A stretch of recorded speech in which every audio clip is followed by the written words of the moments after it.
युवक बहुत परेशान था, अपने जीवन से तंग आ चुका था और बहुत सारी जगहों पर गया लेकिन कोई फ़ायदा नहीं हुआ। अचानक उसने अपने एक दिन उसके दिमाग में आया कि चलो बुद्ध जी की शरण में चलते हैं। वो बुद्ध जी की शरण में गया और जाने के बाद अपनी सारी परेशानियों को बुद्ध जी के सामने रखा। रखने के बाद बुद्ध जी ने उसे शांति से बैठने को कहा बेटे बैठो, मैं आपको 15 ऐसे नियम बताता हूँ जो आप अगर आत्मसात कर लोगे तो आपके जीवन में आश्चर्यजनक परिवर्तन आ सकता है। युवक चुपचाप बैठ गया। बैठने के बाद बुद्ध जी ने पहला नियम बताया कि आप यहाँ से जाने के बाद कल सुबह जल्दी उठना। अगर जल्दी उठोगे तो आपके पास 24 घंटे में ज़्यादा से ज़्यादा समय आपका उपयोग में आ सकता है। नियम नंबर 2, लक्ष्य निर्धारित करना कि आपको करना क्या है। लक्ष्य निर्धारित कर लोगे तो उसी काम को करना शुरू कर दोगे। नियम नंबर 3 बताया उन्होंने कि सुनना ज़्यादा, बोलना कम। क्योंकि परमात्मा ने सुनने के लिए 2 कान दिए हैं, बोलने के सिर्फ एक मुंह दिया है। आप जितना ज़्यादा सुनोगे उतना बेहतर आप बोलोगे और जितना कम बोलोगे उतने ज़्यादा शक्तिशाली बनते जाओगे। नियम नंबर 4, लोग क्या कहेंगे इसकी चिंता मत करना। अपने लक्ष्य पे डटे रहना।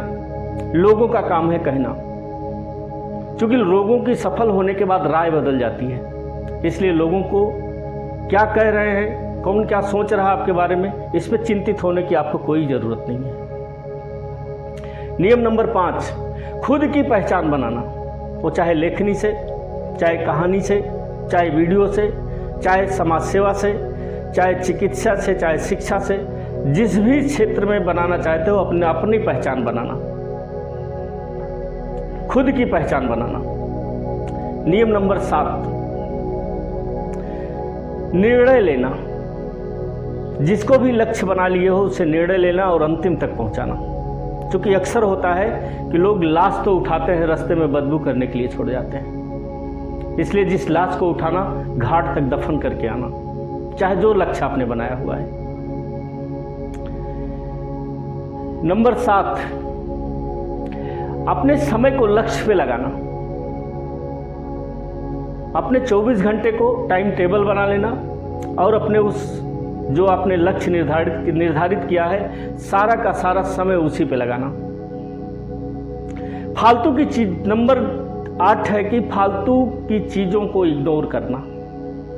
अनावश्यक लोग आपके आसपास में हैं, क्योंकि जीवन इंसान का 5 लोगों की एवरेज जिंदगी का होता है। आपके आसपास 5 लोग जैसे थे उसी परिस्थिति में आप हो, इसलिए फालतू चीजों को इग्नोर करना। नियम नंबर 9, अच्छे विचारों की डायरी बनाना। क्योंकि परमात्मा ने जो दिमाग दिया है इसमें कहीं न कहीं अच्छे विचार डालता रहता है। विचार हमेशा गलत भी आते हैं और अच्छे भी आते हैं, लेकिन अच्छे विचारों को लिख लेना और गलत विचारों को जाने देना। इसलिए विचारों की डायरी बनाना।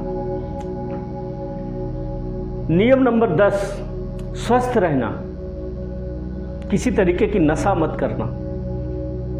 नशा किसी भी तरीके की हो मत करना, क्योंकि अगर नशा करोगे तो आपका स्वास्थ्य बिगड़ेगा। नंबर 10, स्वस्थ रहना। नंबर 11, मुस्कुराते रहना। मुस्कुराने के लिए कोई पैसा नहीं लगता, लेकिन डिप्रेशन में मत रहना। ऐसा कोई काम मत करना जिससे आप डिप्रेशन में रहो। इसलिए हमेशा मुस्कुराते रहना। कुछ काम देश के लिए करना। नियम नंबर 12, कि कुछ काम अपने काम के साथ कुछ ऐसा काम करना जो देश के काम है, देश के हित में हो। ऐसा कोई काम मत करना जो आपके देश के खिलाफ हो। नंबर 13, नियम नंबर 13, किसी की बुराई भूल से भी मत करना। क्योंकि कहते हैं ना कि जो हम देते हैं वो हमें 100 गुना में वापस मिलता है। आपने किसी को एक अशब्द कहा है तो 100 अशब्द कहने वाले आपको लोग मिलेंगे, इसलिए किसी को अशब्द मत कहना। नियम नंबर 14, माता पिता का सम्मान करना। कहते हैं लोग कि जिस घर में मुस्कुराते हुए माँ बाप मिले हो, समझ लीजिए वो घर अमीरों का है।